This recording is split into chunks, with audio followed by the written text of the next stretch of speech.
Vale, pues muchas gracias. Yo voy a compartir una presentación que tendréis en la documentación, o sea que la vais a poder tener. Y, a ver, ¿la veis, no? Sí, Espérate que ahora. está en ello. Bueno, la idea es que yo me planteo la sesión como muchos erais y muchas. Veo que ahora hay muchas más mujeres y casi voy a hablar en femenino. Me cuesta llamaros de usted, lo siento, pero me cuesta mucho, lo intentaré porque entiendo adaptarme a los contextos, pero a veces cuesta. Entonces, lo primero es que la primera idea es que quizás no se puede hablar solo de un ecofeminismo. Igual que no hay un feminismo, ¿no? Sabéis, bueno, además sabéis que existen bastantes, a veces, bastantes disparidades en muchos temas, ¿no? Entonces, porque las distintas visiones ecofeministas surgen de distintos territorios y de distintas miradas, ¿no? Pero lo que quizás sí que hay algo en el que confluye, ¿no? En la idea de ecofeminismos, todos los ecofeminismos, es que de alguna manera es una lucha en contra de un orden cultural que es el patriarcado, que ha impuesto un hecho diferencial en la forma de estar en el mundo de varones y de mujeres, y que por tanto una cosa tiende a invisibilizar sobre todo las tareas que mayoritariamente seguimos realizando las mujeres, las tareas de cuidados, las tareas domésticas, que son estadísticamente siguen saliendo, a pesar, incluso las mujeres diríamos que estamos más, entre comillas, que lo que hablábamos antes, no es tan así, ¿no? Emancipadas, asumimos muchas más tareas de cuidados que los varones en este contexto, pero por otro lado también hace una mirada a la importancia de la tierra como proveedora de todo lo que se necesita, ¿no? El trabajo del cuidado de la vida humana o la sostenibilidad de la vida humana tiene dos patas, ¿no? Por un lado la pata de los cuidados y por otro lado la pata de todas las funciones sistémicas que la naturaleza realiza gratuitamente para el bien común, que es el bien de todos los seres vivos que estamos en el planeta, ¿no? Los trabajos de la naturaleza. Y lo que dicen también es que tiene la misma lógica invisibilizar estos cuidados. Y digo, estos dos patas, ¿no? La naturaleza y los cuidados. O sea, obviar que somos ecodependientes y somos interdependientes tiene interés para el propio modelo económico, ¿no? Porque invisibilizar el modelo económico lo que hace es invisibilizar todo aquello que no se monetiza, todo aquello que no tiene una rentabilidad económica.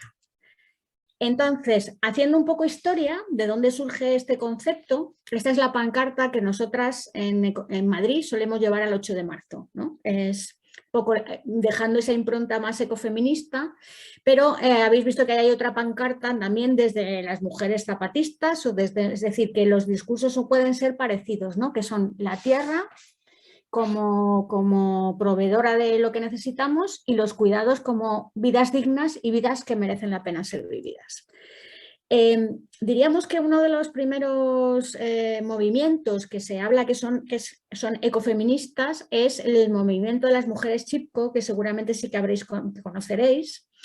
Aquí deciros que hay unos cuentos, hay un grupo de chicas ecofeministas que han hecho unos audiocuentos y hay uno sobre las mujeres Chipko que a lo mejor en algún momento para sobre todo los más pequeños se pueden intentar localizar si alguna estáis interesada. Y entonces estas mujeres, Chipko significa abrazar. Y entonces abrazaron los árboles ante una multinacional que quería cortar eran cedros de la zona esta de los Himalayas, ¿no? Y entonces los hombres habían salido con el ganado a varios días y entonces estaban solas en las comunidades y decidieron pues este hecho que es de resistencia activa, ¿no? pero no violenta, para proteger los bosques, ¿no? Y esto pues impactó tanto a la gente de la multinacional y consiguieron parar el proyecto que quería talar sus árboles, ¿no? Y entonces ellas hablaban de todo lo que les proveen los árboles, desde el cuidado del clima, el cuidado del suelo, los recursos de leña. Ellas iban a recoger la leña, pero recogen la leña caída, como que no es como, bueno, pues una entresaca sostenible, diríamos, del bosque, etc. El término como tal se puede atribuir a Françoise Bon, que es una activista francesa, o belga, ahora no me acuerdo, creo que francesa, sí, francesa, que hablaba las cosas en las que se tocan, ¿no?, el feminismo y el ecologismo, ¿no? Y bueno, pues que el modelo le interesa explotar la naturaleza sin control, igual que para tener tasas de crecimiento mayor, igual que las tareas reproductivas de las mujeres, ¿no? Y bueno, pues este movimiento en los años 70 tuvo bastante éxito en algunos países, no en el Estado español, por ejemplo, pero en otros sitios, y bueno, pues empezó un poco a hablar de esta término, ¿no? Así, simplificando muchísimo, podríamos decir que hay como dos corrientes ecofeministas, ¿no?, importantes. Una es la esencialista, que es la que dice que la mujer, por el mero hecho de ser mujer, tiene unas potencialidades intrínsecas que hacen que el cuidado de la naturaleza y de la vida en su conjunto estén mejor capacitadas, ¿no? Pero hay otra propuesta ecofeminista constructivista que es posterior, ¿no?, y que diríamos que este ecofeminismo existencialista o clásico surge más de las comunidades del sur global, ¿no?, como que están mucho más cercanos a la Tierra.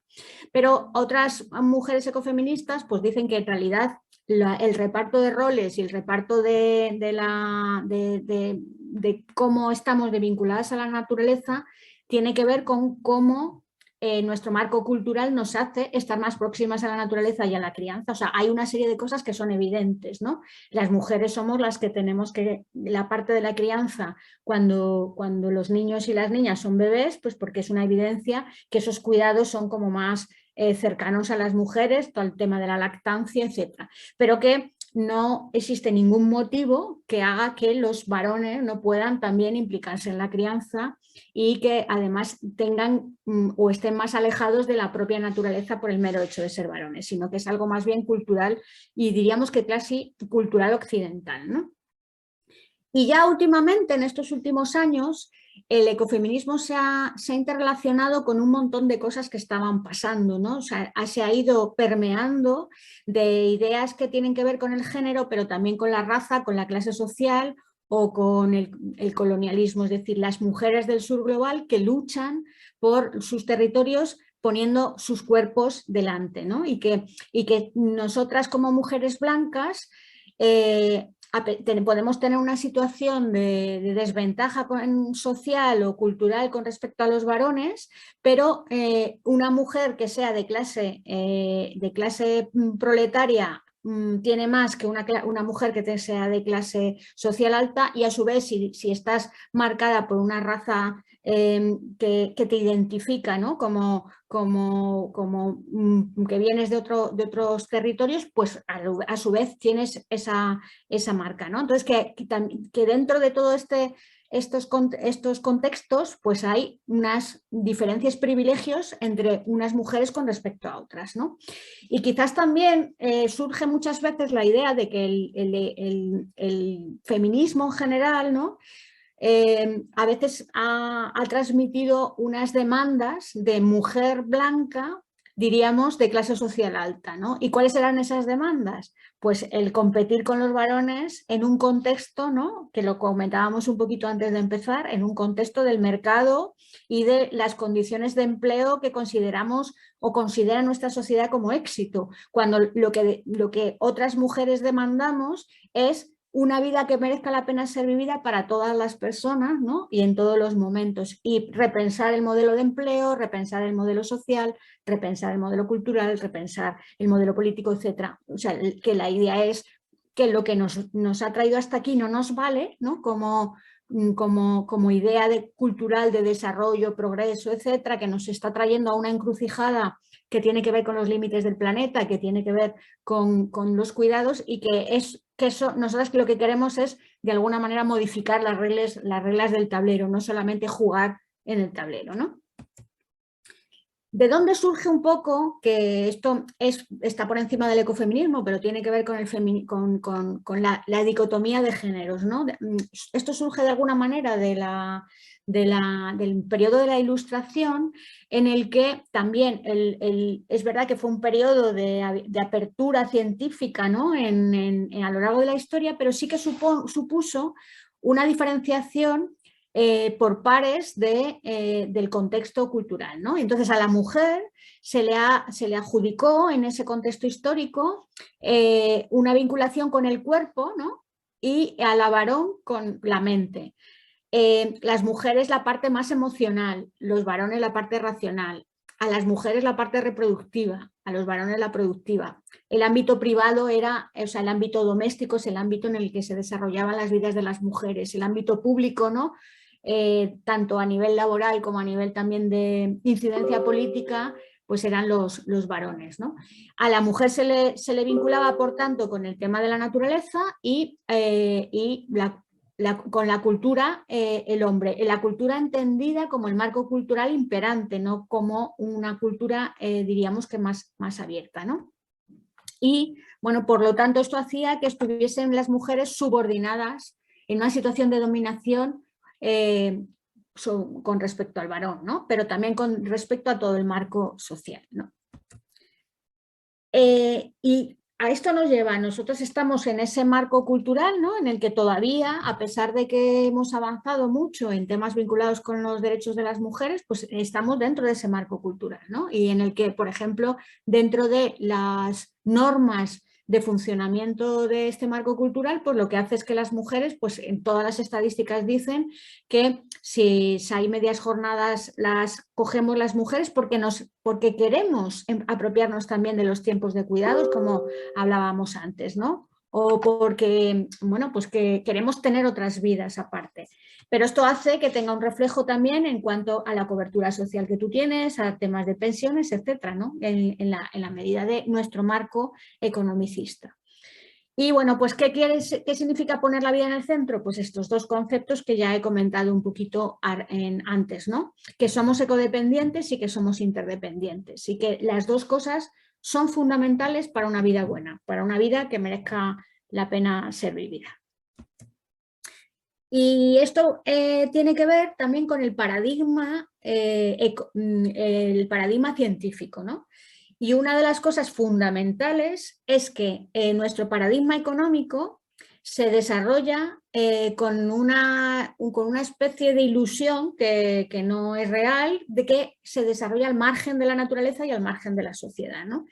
Y lo que no podemos cambiar, por mucho que seamos una especie dotada de un paradigma científico y tecnológico, es las leyes de funcionamiento en la vida. Eso es lo que hay. Nos ha tocado vivir en esta bolita que se llama la Tierra, y en esta bolita hay fotosíntesis, en esta bolita hay fertilización del suelo, hay oxígeno en la atmósfera, hay una serie de cosas de las que dependemos. Y esas no son modificables, lo que sí que podemos es de alguna manera alterarlas, es decir, como especie estamos alterando algunas de esas funciones, como puede ser el cambio climático o la pérdida de biodiversidad, pero no vamos a poder llegará un momento que si seguimos alterando todo esto, lo que vamos a pagar es con nuestra propia supervivencia, no la supervivencia de la Tierra, ¿no? Y que todos los modelos sociales se desarrollan dentro de este marco de la biosfera, ¿no? Y que además, en la actualidad, no hay un único marco social, o sea, el hegemónico diríamos que es la economía de mercado, la economía capitalista o el modelo de producción y consumo de la globalización que se ha ido imponiendo a todo lo demás, pero que hay otros tipos de modelos sociales que todavía coexisten con nosotros y con nosotras y que lo que pasa es que son minoritarios porque los hemos ido acorralando, ¿no? Y en este sentido, pues por ejemplo, hay un montón de comunidades indígenas que funcionan totalmente de otra manera, que funcionan más desde lo colectivo, desde lo comunitario y de darle la importancia también a la tierra, ¿no? Habréis oído la Pachamama, habréis oído conceptos, ¿no? Incluso también vinculados por ejemplo, al budismo, ¿no? De esa vinculación de las personas, de esa ecodependencia del no estar al margen de la naturaleza. Y la economía, a su vez, es un subsistema de la sociedad. Es decir, a lo largo de la historia de la humanidad ha habido distintos modelos económicos, desde el trueque hasta la economía actual muy compleja.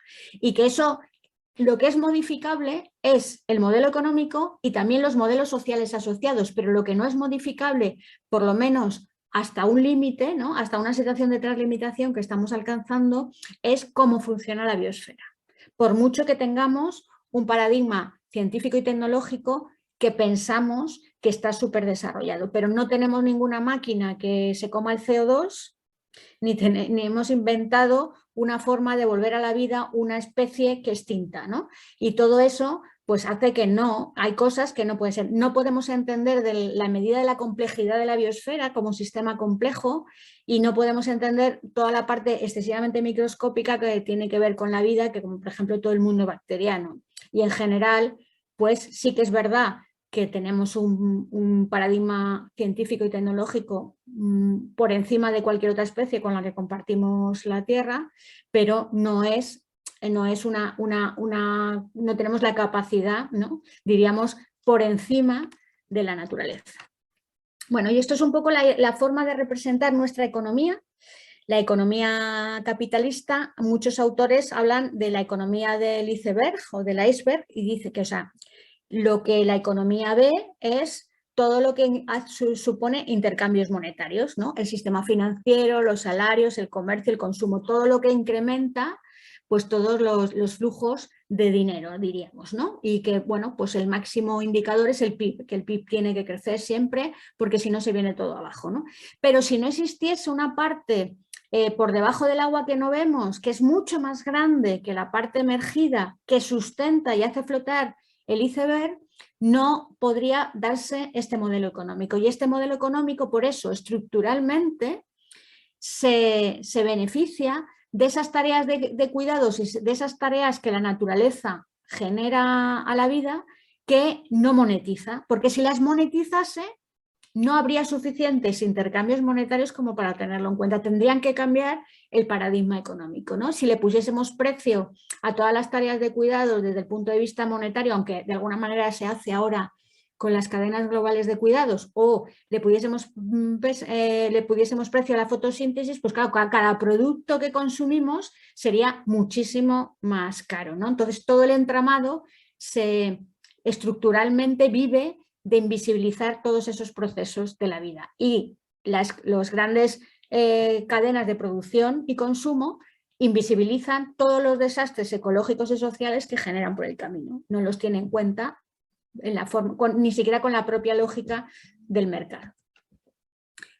Y esto, que ya como creo que Luis seguramente os habló bastante de esto, ¿no? Estamos en una crisis multidimensional, o sea, hablar de una única crisis pues no tiene ningún sentido porque todo tiene la misma lógica, o sea, la misma lógica esta del modelo hace que se haya producido la crisis climática, que haya escasez de crisis de recursos, el pico del petróleo es lo más conocido, pero también los picos de otros materiales o minerales, y la pérdida de biodiversidad como dentro de lo que es el factor de la tierra, ¿no? Las funciones sistémicas de la tierra, pero por otro lado también tenemos una crisis social importante. Cada vez que hay una crisis o bien provocada por el modelo económico o, por ejemplo, la pandemia actual, que también está provocada por el modelo económico y que tiene que ver con el deterioro de los ecosistemas y que lleguen los patógenos hasta la especie humana porque ya no hay filtros entre medias de un montón de animales que hacían de barrera.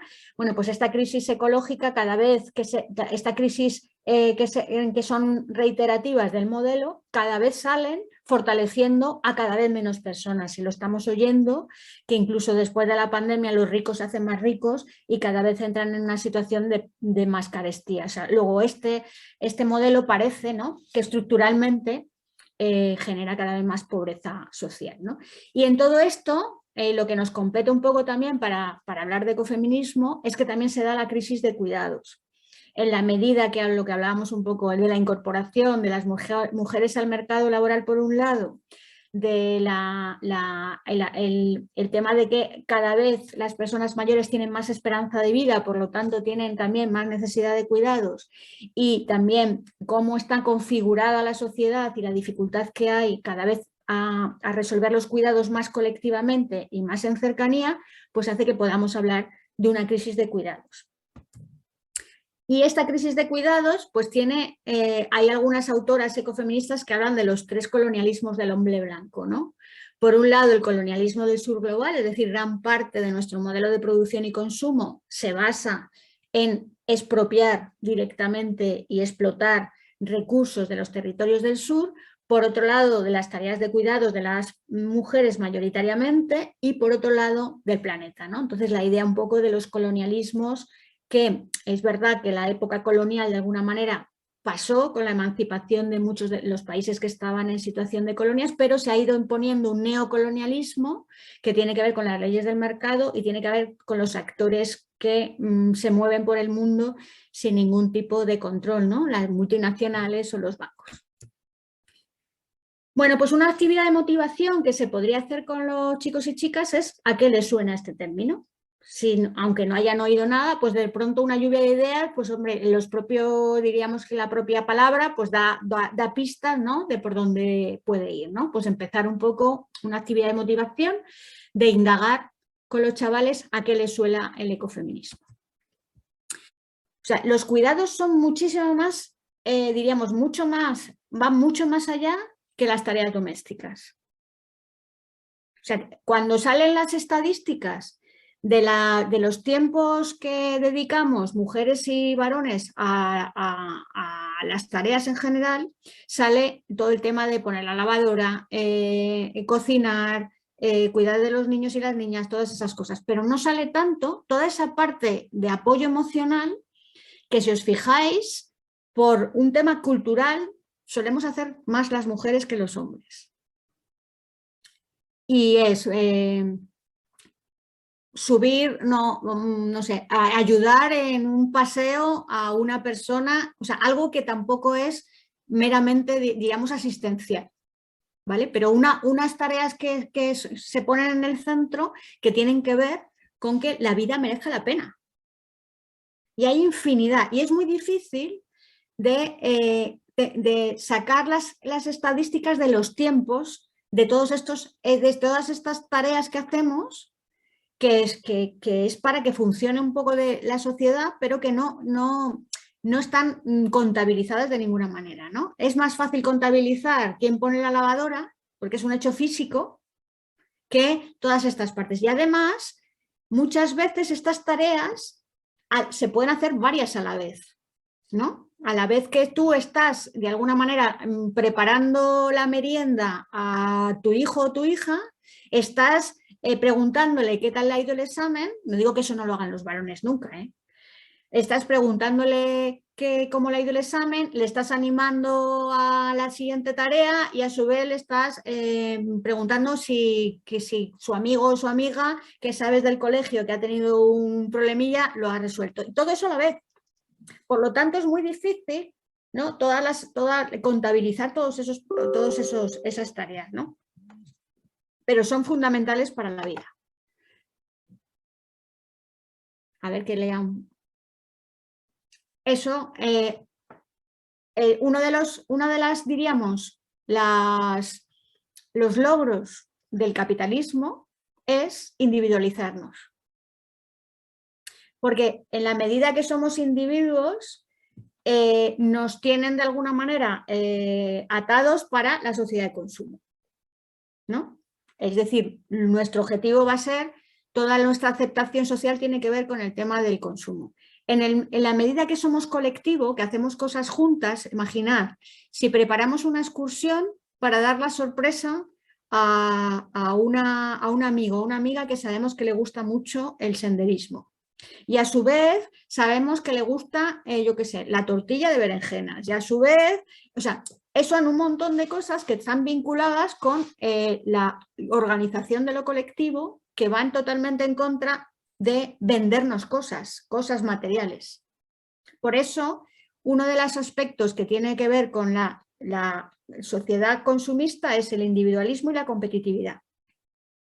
Y por eso hablamos de darwinismo social, es decir, parece que es algo innato el competir pisando al de al lado como algo humano, cuando en realidad en nuestro genoma en nuestro comportamiento como especie somos seres eminentemente sociales, ¿no? Y hay, por ejemplo, muchos estudios antropológicos que dicen que el éxito evolutivo de la especie humana tiene que ver con la colectividad, tiene que ver con todas estas tareas de cuidados, ¿no? Y se ha visto, por ejemplo, en los yacimientos arqueológicos que desde siempre a las personas vulnerables de la tribu se les cuidaba, porque si no, no podrían haber llegado a esa edad, se les masticaba la comida para que pudiesen subsistir, etc. O sea que está mucho más en nuestro ADN los cuidados y ser seres sociales, que lo que hace es que nos inocula nuestra sociedad,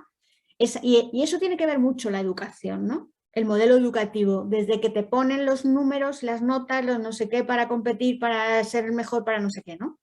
Y eso es un marco cultural que tenemos que lo que hace es que no tengamos un poco tanto la idea de cuidarnos, ¿vale? Entonces, bueno, pues aquí cuando hablan de que, o sea, es relativamente sencillo ir a la compra o ir al mercado a comprar lo que nos hace falta si alguien previamente ha pensado la lista de la compra y que ya no hay en la nevera. Y esa tarea de cuidados no está aún mucho más invisibilizada que el propio hecho de ir a la compra a por esos productos que necesitamos para el día a día, ¿vale? Y eso también son cuidados. Y es muy frecuente que las mujeres, por ese rol cultural que tenemos, a la vez que estamos haciendo una cosa, estamos pensando en la lista de la compra y pensamos si en la nevera hay leche o si hay que, ¿quién recuerda en qué momento hay que ponerle la vacuna al niño o la niña? ¿Quién tiene en la cabeza, ¿no?, el listado de médicos de una madre envejecida, ¿no? Sí que es posible que haya cada vez más que se compartan más los cuidados, ¿no? Pero es verdad que hay una serie de tareas vinculadas con que todo funcione, ¿no?, que tienen que ver, que son mucho más invisibilizadas aún, ¿vale? Y esos también son cuidados, ¿vale? Por eso es muy difícil contabilizar todos estos tiempos. ¿Algún comentario sobre esto?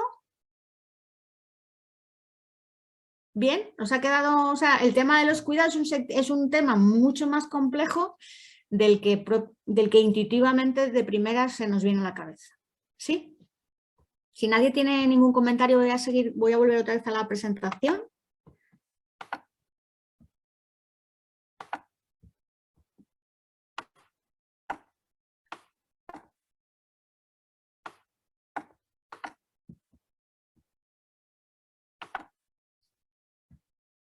Bueno, pues yo había puesto aquí como una serie de tareas, ¿no?, que tienen que ver con esto, ¿no? Pues la posibilidad de, una vez que hacemos una lluvia de ideas, de intentar visibilizar estas tareas, pues se puede hacer un mural, ¿no?, que era lo que yo os proponía un poco en la pizarra esa, con dos tonos, ¿no?, diferenciando pues las funciones que nos da la naturaleza en relación, ¿no? Pues aquí, por ejemplo, pues tenía, ¿veis?, pues desde acariciar hasta pensar en preparar la merienda, organizar una fiesta sorpresa o limpiar, o sea que hay muchísimas variadas, ¿no?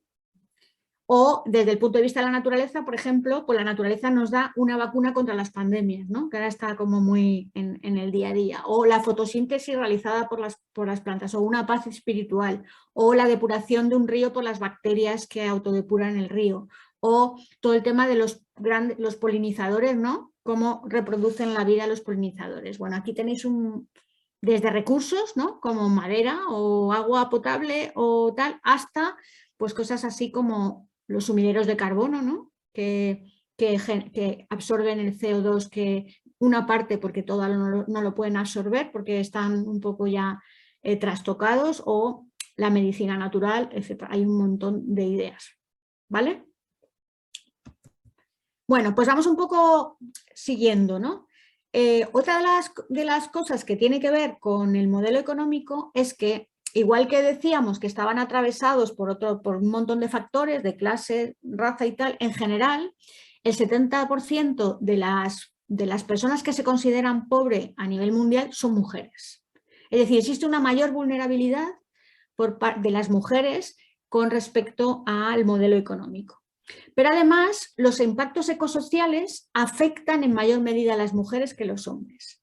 Porque sobre todo en los territorios del sur, son las proveedoras de lo necesario hacia el hogar, ¿no? Son las recolectoras de leña, las que van a buscar el agua para llevarlo a la casa, por ejemplo, y eso que hace que si está cada vez una situación, por ejemplo, de cambio climático y hay pozos que se secan, pues estas mujeres tienen que andar muchas más distancias para proveerse de lo necesario, ¿no? Y el riesgo de muerte para las mujeres es mucho mayor, hasta 17 veces más que los varones ante riesgos de desastres naturales. ¿Por qué? Porque las mujeres normalmente están al cuidado de la infancia, con lo cual la capacidad para salir corriendo de los hogares ante una emergencia de estas características es menor, porque también están al cuidado de las personas mayores y porque en muchos países empobrecidos también tienen problemas para identificar para la lectoescritura. Entonces, gran parte de las ayudas que se acercan para, por ejemplo, hacer recorridos de salvamento, muchas veces utilizan los códigos que no reconocen ellas. En cambio, los varones sí que suelen ir más o suelen tener más acceso a la escolarización.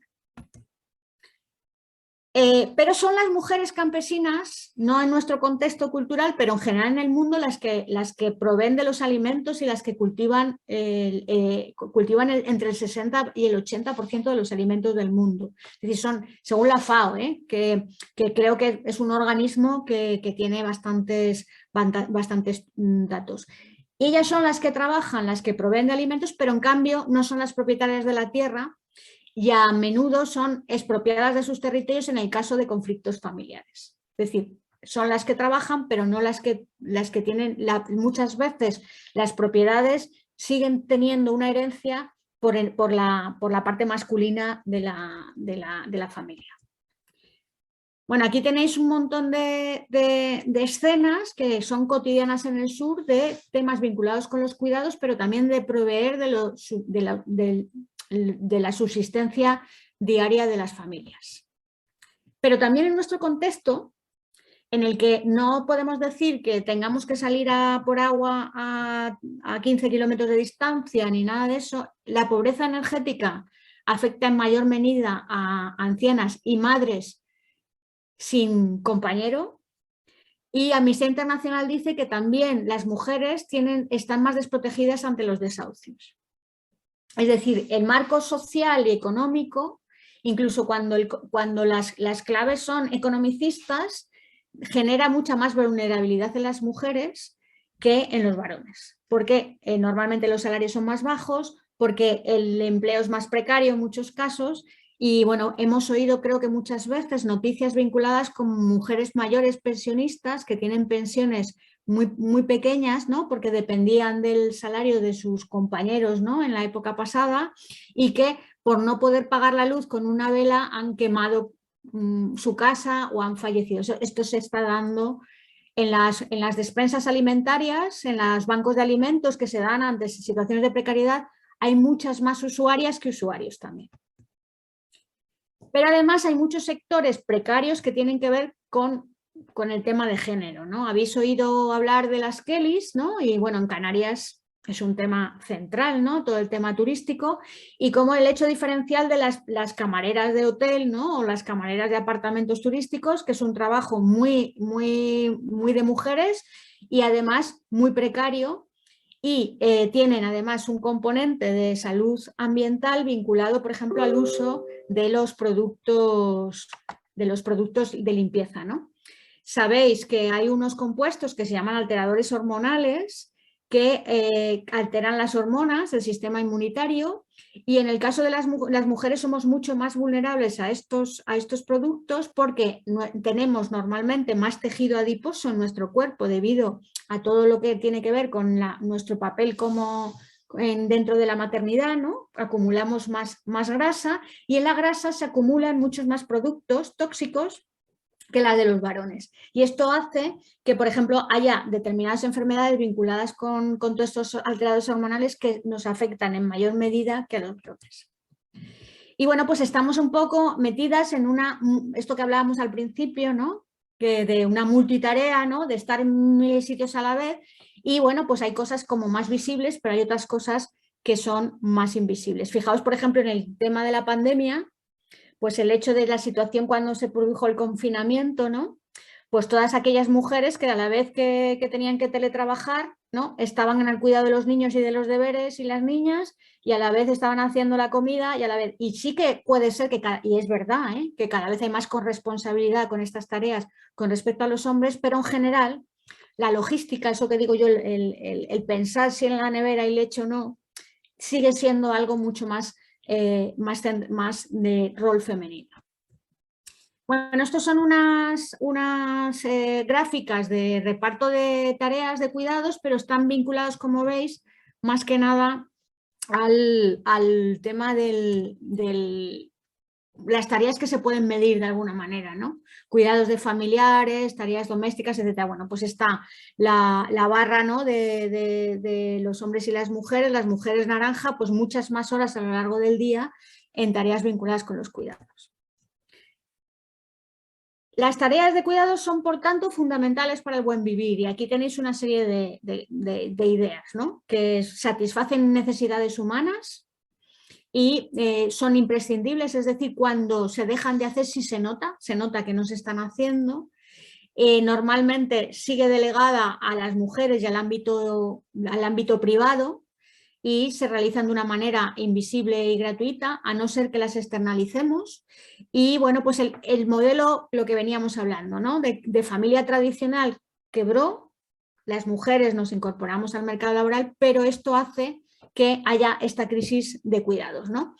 Y hay dos modos en los que se está resolviendo esta crisis de cuidados. O bien tirando de las abuelas, mayoritariamente también mujeres, quien pueda tener entornos familiares que les permita hacer eso, o bien de lo que se llama las cadenas globales de cuidados, que no sé si lo habéis oído, pero que tiene que ver con que hay una serie de mujeres que ante su situación de precariedad, que viven en sitios del sur global, pues deciden buscar una situación mejor y llegan a esta parte y cuidan a nuestras personas mayores o a nuestros niños y niñas, y dejan a su vez abandonado una crisis de cuidados en sus países de origen, porque a veces dejan ahí a los hijos, a las hijas, a sus padres, a sus madres o a las personas vulnerables, que son a su vez asumidas muchas veces también por las abuelas del sur global, ¿no? Y es por eso por lo que se llama una cadena global de cuidados, ¿no? Y estructuralmente lo que genera una situación de vulnerabilidad creciente para estas mujeres, ¿no? Y una situación en la que diríamos que hay un colonialismo, que son la extracción de materias primas de las sociedades enriquecidas de otros países empobrecidos, pero también de alguna manera hay un extractivismo de los cuidados, ¿no? Porque estos trabajos son en precario. Y y la idea un poco es lo que os comentaba antes. Debemos de intentar conformar comunidades y sociedades cuidadoras, y que no haga falta, igual que no expoliadoras de recursos de los países del sur, de tal manera que no haga falta que estas personas abandonen sus hogares y a sus hijos y sus hijas y sus personas familiares cercanas para venir aquí en una situación de precariedad absoluta. Bueno, pues aquí se podrían hacer una serie de tareas, aquí os he puesto algunas, ¿no? Explicar en qué consisten las tareas de cuidados, realizar una encuesta en el entorno próximo, por ejemplo, haciendo como un estudio de cómo se reparten las tareas entre hombres y mujeres en sus contextos cercanos, y también pues ampliar con estudios sobre el tema. También se puede hacer un estudio generacional, es decir, las diferencias de cómo se resolvían los cuidados en las abuelas de estos chicos y estas chicas y en la situación actual, ¿no? Y luego también pues realización de debates, ¿no? De intercambio de información y de cómo nos sentimos y cómo nos vemos ante la situación de los cuidados, ¿no? Visibilizando que estas tareas son imprescindibles. Serían como generar debates, contrastar estas informaciones, y sobre todo yo no querría transmitir que el planteamiento que se hace es en clave de enfrentamiento con los varones. sino en clave de poner en el centro la vida porque merece la pena y en la corresponsabilidad de todo, de las tareas de cuidados y de las tareas también que están vinculadas con el ámbito laboral. Esto es una gráfica que también tiene interés porque vincula mucho, tiene una mirada ecofeminista porque vincula mucho los hábitos tradicionalmente femeninos con la huella de carbono. Entonces aquí, esto es un estudio, está ahí en la transparencia, pues veis que, por ejemplo, las mujeres son responsables hasta de un 10% menos de emisiones de gases de efecto invernadero que los hombres. ¿Por qué? Por los hábitos de vida, no porque estén más dotadas para no emitir gases de efecto invernadero, ¿no? Y si veis un poco dónde están los incrementos, tiene que ver con el transporte. Es decir, normalmente las mujeres usamos más el transporte público en las ciudades que los varones. Si nos tenemos que mover en coche, porque a veces también en las ciudades hay que moverse en coche por el tema de la movilidad obligada, o sea, tienes que ir a trabajar lejos o lo que sea, normalmente utilizamos los coches, dentro del ámbito familiar si hay dos coches, el de mayor cilindrada suele ser el que utilizan los hombres, ¿no? En cuanto a la alimentación, hay también la alimentación de las mujeres más equilibrada y más variada y comen más verduras, y los hombres sois más cárnicos en general, ¿no? No digo que no haya un hombre o que coma solo vegetales o que sea vegetariano. Incluso las opciones de vegetarianismo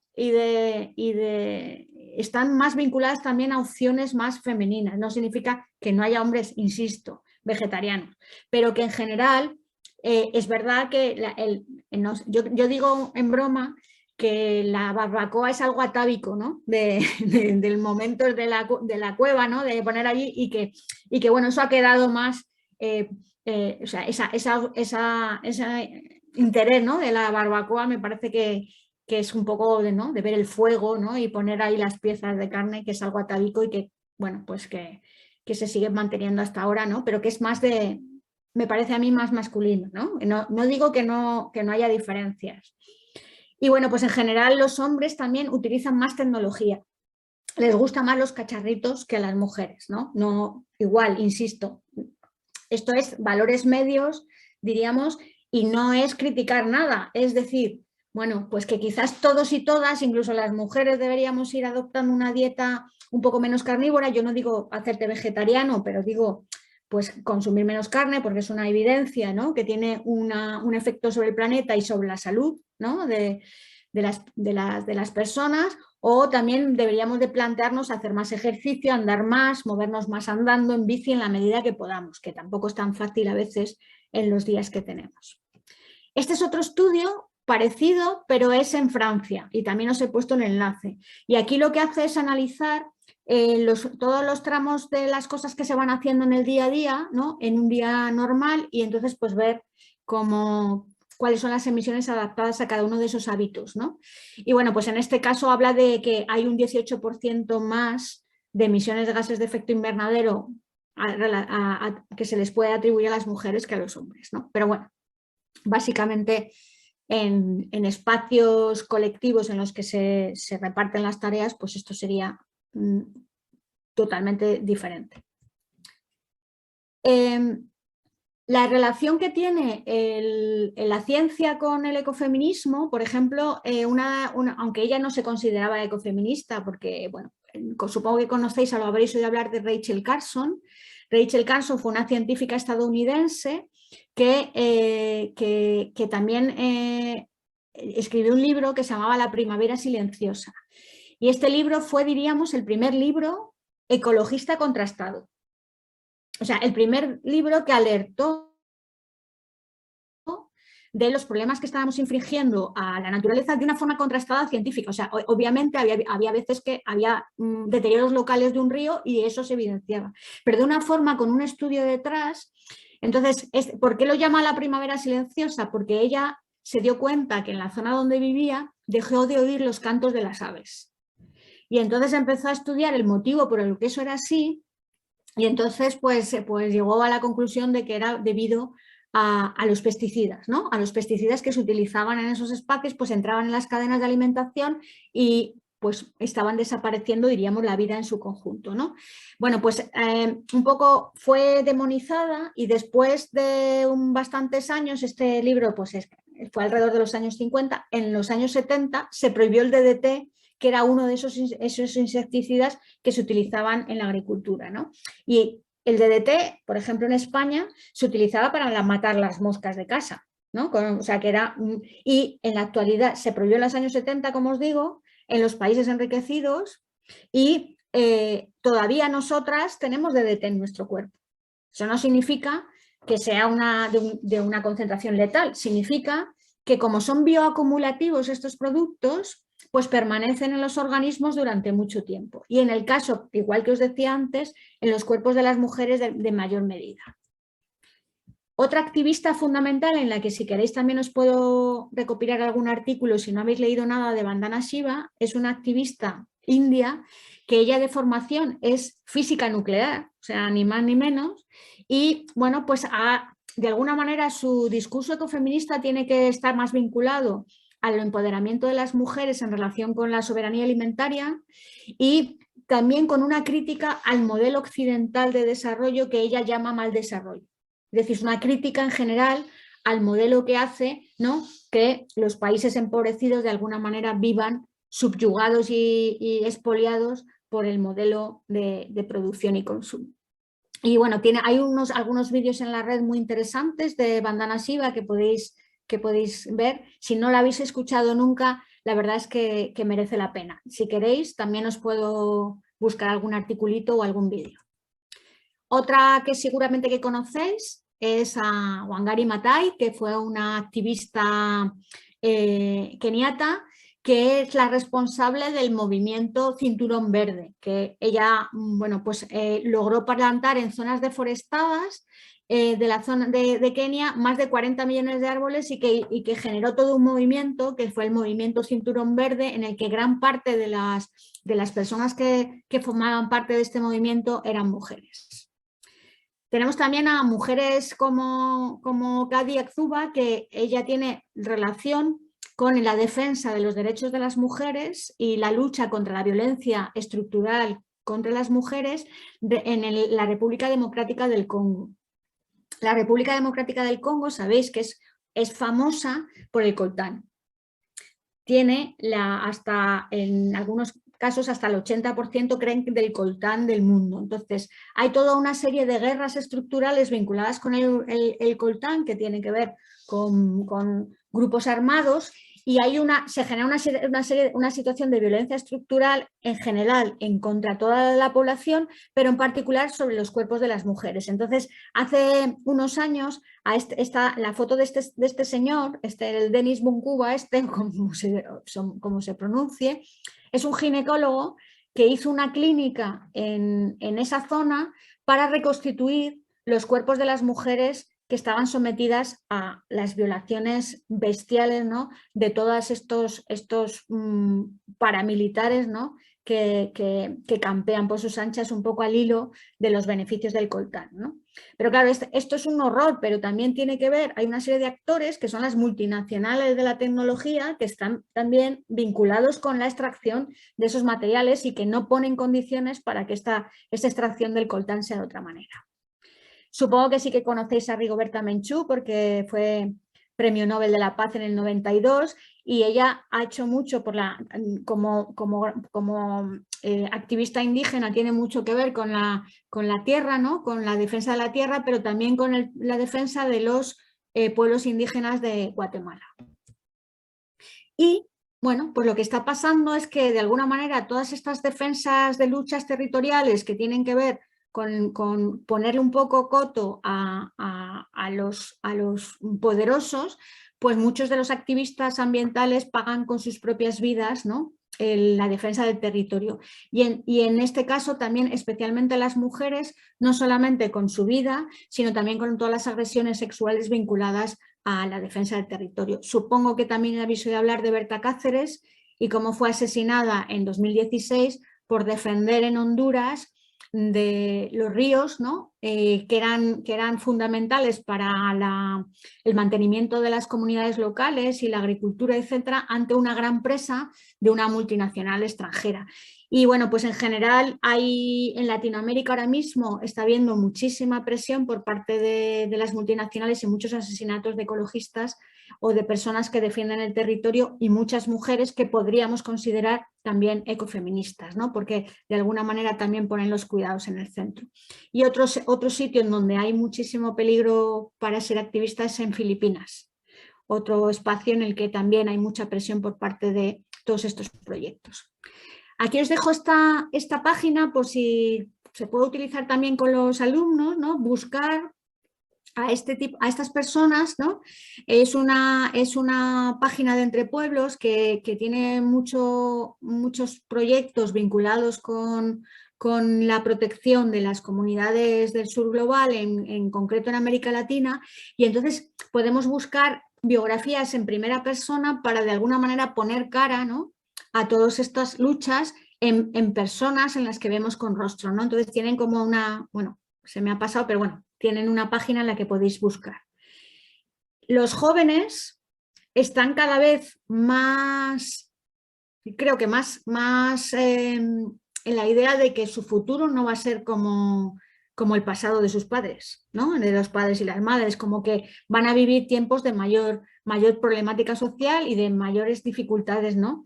Yo creo que los jóvenes se están empezando a dar cuenta. Y una de las cosas que yo creo que se están dando cuenta y que está emergiendo bastante, no sé cómo está siendo en Canarias, es el movimiento estudiantil vinculado con la defensa del clima, ¿no? Diríamos que el aldabonazo, ¿no?, o el referente fue Greta Thunberg, ¿no?, y su huelga delante del Parlamento sueco, pero se han ido sumando un montón de jóvenes a todos estos movimientos, conformando lo que llaman el Fridays for Future, ¿no?, que hacen como asentadas y acciones los viernes, y que es un movimiento bastante femenino y bastante feminista, diríamos ecofeminista, ¿no? Hay muchas chicas, por lo menos en Madrid, hay muchísimas más chicas que chicos en todos estos movimientos, incluso en las cumbres que ha habido por el clima, estas últimas, cuando se ha dado voz a los jóvenes, ha habido muchas más voces de chicas que de chicos. Pero hay cosas tan curiosas como las mujeres jubiladas suizas que han hecho una denuncia al gobierno suizo porque no protegen suficiente el clima, ¿no? Y diríamos que son mujeres que tienen solucionada su situación económica y que viven en un país en el que no tienen problemas, pero que están viendo, ¿no?, están luchando de alguna manera por el futuro de sus nietos, sus nietas o las personas que conocen. En Ecologistas en Acción hay un área de ecofeminismo. No sé si sabéis que gran parte de las personas que trabajamos en Garúa a la vez somos activistas en ecologistas, y bueno, pues de alguna manera es una forma también conocer, ¿no?, a ver si hay propuestas ecofeministas en los territorios cercanos. Esta es otra herramienta que podéis usar, que es un mapeado de iniciativas ecofeministas en España. Yo creo que a lo mejor es un mapa colaborativo, de tal manera que se ha empezado a poner en marcha, tienen como una leyenda de qué sectores son esos proyectos, y seguramente en la medida que es colaborativo, a lo mejor lo que os podéis también animar es a participar en mapear la parte de Canarias, los proyectos ecofeministas que hay en Canarias, porque no sé si está muy representado, ¿no? Porque el área de ecofeminismo ha ido mandando encuestas, ¿no?, a todos los territorios, pero lógicamente lo que tienes más cerca lo conoces mejor. Y bueno, pues puede ser Aquí os he puesto un poco la página, ¿no?, el enlace para que podáis buscar y bichear qué tipos de proyectos hay, desde vinculados con la agroecología hasta con temas de urbanismo, por ejemplo, urbanismo feminista, o un montón de tareas más. Bueno, ahora a ver si me sale cómo recupero el Jamboard. Bueno, la idea que os propongo ahora es que pensemos en un objeto, un bien de consumo cualquiera, que yo os he propuesto unos cuantos. Ahora voy a intentar recuperar el mapa, y si no, pues aprovechamos para hacer los 5 minutos de descanso esos, y yo mientras recupero el mapa. Y bueno, pues la idea es que intentar mapear. Tenemos un mapa, vamos a tener un mapa como este, en el que he puesto en un color verde las materias primas, en un color amarillo el proceso productivo, en un color rosa el dónde se consume, y en un color azul dónde van los residuos. ¿vale? Entonces, imaginad que os ha tocado una camiseta de algodón. Pues pensamos en dónde se produce el algodón y pondríamos un punto verde en los puntos del plano donde pensamos que se produce el algodón, ¿vale? Pondríamos luego donde pensamos que se fabrican mayoritariamente las camisetas, teniendo en cuenta esta idea de la fast fashion. Luego, y entonces luego veríamos, también podríamos incluso al final, a través de las flechas, ver todo lo que viajan en el planeta, ¿vale? Entonces, pero además, una vez que tengamos mapeado todo eso, lo que os propongo es que hagáis una mirada ecofeminista de en qué puntos pensáis que hay un hecho diferencial por el mero hecho de ser mujer en esa cadena global productiva, que es una cadena global atomizada en el planeta, ¿vale? Bueno, nos habíamos quedado aquí. Esto es una actividad que se puede hacer con los chicos y las chicas y tiene una ventaja, y es que muchas veces los grandes problemas globales a veces son como muy poco consistentes en el día a día, en lo cotidiano, pero en cambio las cosas sí, las cosas nos estamos trabajando con las cosas continuamente, ¿no? Entonces yo os había propuesto esta actividad y bueno, pues aquí por ejemplo he hecho yo algo que con un poco más tiempo, con más dedicación se puede hacer, ¿no? Como estos colores y poner un poco los lugares, yo he puesto el simbolito de género en los sitios donde hay un mayor impacto diferencial con respecto a las mujeres, ¿no? Entonces estaría, pues yo he puesto por ejemplo lo del Mar de Aral porque me parece un hecho paradigmático, pero bueno, esto se podría completar muchísimo más, porque una de las cosas que tiene la globalización es la complejidad de todos estos trasiegos de minerales y de materias primas, de procesos de producción, es decir, la deslocalización esta que no sabemos hacia dónde nos lleva, ¿no? No sabemos que solamente lleva a llenar los bolsillos de unas pocas personas, pero no tanto a la lógica ni del planeta ni de las vidas dignas de las personas en su conjunto, ¿no? Hay un concepto que es el dumping de la ropa, es decir, cuando la ropa la desechamos, a veces se selecciona para circuitos de segunda mano, incluso dentro de nuestros contextos, ¿no? Y otras se exporta a países empobrecidos en tonelaje, y lo que hace de alguna manera es la poca economía local que hay con respecto a la ropa, o por ejemplo, todas estas mujeres que siguen tejiendo sus propias ropas, pues ante esa llegada barata y pues, por supuesto en muy mal estado de ropa, pues de alguna manera compite con el tejido de producción de ropa local, ¿no? Que también se ha producido mucho esto. Existe también la idea, ¿no? Este colonialismo cultural de que vestir occidental, ¿no? Es como algo más moderno y entonces por lo tengo. Entonces, bueno, se puede completar estas actividades luego en cada uno de los sectores buscando más información, ¿no? Buscando información. Aquí os he puesto una imagen, pero bueno, sobre el sector del textil hay muchas cosas, pues la cantidad de agua que se necesita, cómo contamina, cuál es la producción del algodón, si se utilizan pesticidas, si no se utilizan pesticidas. Entonces se puede un poco también proponer estos mismos grupos porque investiguen un poco más, ¿no? de los impactos ecológicos y sociales, ¿no? Y también se pueden recopilar notas de prensa sobre esos sectores y cosas que han pasado con esos sectores. Las noticias de prensa son una herramienta muy buena, están en internet, se puede hacer en buscadores, los chavales pueden buscar las noticias de prensa y de alguna manera es algo que lo relaciona con algo diríamos vivencial, es decir, algo que está pasando en ese momento y que no es algo abstracto, ¿no? Entonces aquí os he puesto del sector textil, pues una de las cosas más impactantes que ha pasado nunca ha sido el accidente de la tragedia del Rana Plaza, en el que murieron 1000 y pico personas, que hablan de accidente cuando en realidad no debería de llamarse un accidente. Es una situación con una probabilidad altísima, dadas las condiciones en las que se genera esa ropa, ¿no? Y entonces, bueno, pues también aquí se puede hacer un seguimiento que ha pasado ahí desde entonces, ¿no? Y ha pasado que prácticamente ha habido algún incremento en derechos laborales, pero las grandes marcas que estaban vinculadas con la producción de esa ropa, pues han hecho un lavado de cara, ¿no? Muchas de ellas han apuntado al algodón orgánico y han lavado un poco la situación, y sabemos que son las grandes marcas, incluso marcas españolas, que están produciendo la ropa en estas condiciones totalmente, ¿no? Pero también yo creo que en el tema del ecofeminismo es muy importante transmitir el empoderamiento de las mujeres y que está habiendo muchas luchas y muchas mujeres que están intentando, o sea, que están organizándose y están articulando cambios, ¿no? Y, por ejemplo, desde el Rana Plaza hay ahora mismo muchísimas más mujeres sindicadas y que son enlace sindical que antes del accidente. Y eso antes no pasaba. El sector sindical también era un sector masculino. Ante la situación esta ha habido como un empoderamiento y ha habido, por ejemplo, esta es una manifestación del 8 de marzo en Bangladesh, reivindicando el tema de los derechos laborales o sea, que por un lado es verdad que las mujeres están sufriendo en mayor medida todos los efectos de la globalización económica, de este modelo desarrollista y extractivista, pero también es verdad que están enfrentando muchas de ellas, muchas luchas que creo que hay que poner en valor, ¿no?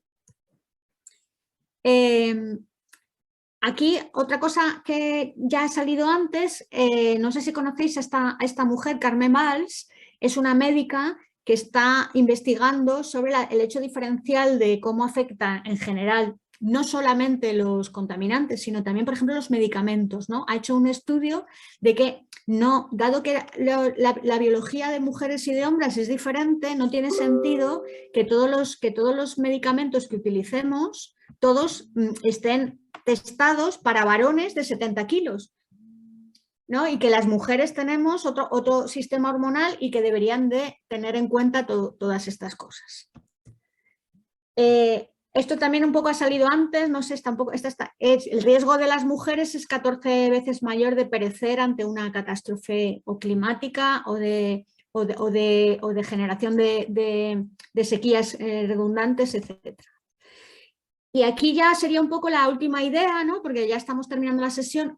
El trabajar la publicidad con los chavales es una herramienta muy buena para ver cómo es el mundo y para ver, o sea, y por ejemplo, una forma de trabajarla, bueno, pues porque el papel de las mujeres, a pesar de todo lo que deberíamos de llevar avanzado, pues tiene mucho que ver con la apariencia externa, con anuncios como estos, ¿no? La fashion junkie, es decir, estás enganchada a la ropa y no puedes hacer otra cosa, o es la sexualidad, por ejemplo, vender a estas alturas de la película un desodorante masculino con este uso tan horrible, ¿no? Del cuerpo de las mujeres, o en general, o bien directamente justificar la violencia, ¿no? Sobre los cuerpos de las mujeres o de alguna manera esa parte, ¿no? De sexualidad de las mujeres, o poner mujeres como objeto bonito para vender cosas que además tradicionalmente no es ese anuncio está destinado a los varones, no a las mujeres, ¿no? Pero utilizan el cuerpo de las mujeres, ¿no? Bueno, pues infinidad de anuncios que podéis encontrar continuamente, ¿no? Con estos repartos, ¿no? Incluso los anuncios vinculados a los juguetes de los niños y las niñas o de los adolescentes, ¿no? Distintos colores, distintos mensajes. Un niño es la C de campeón y una niña es la C de cocinera. Pleno siglo XXI. Estamos encontrándonos con estos anuncios, ¿no? Bueno, entonces hay una estrategia comunicativa que si no tenéis información y queréis hacer, yo os puedo pasar alguna ficha, que es la contrapublicidad.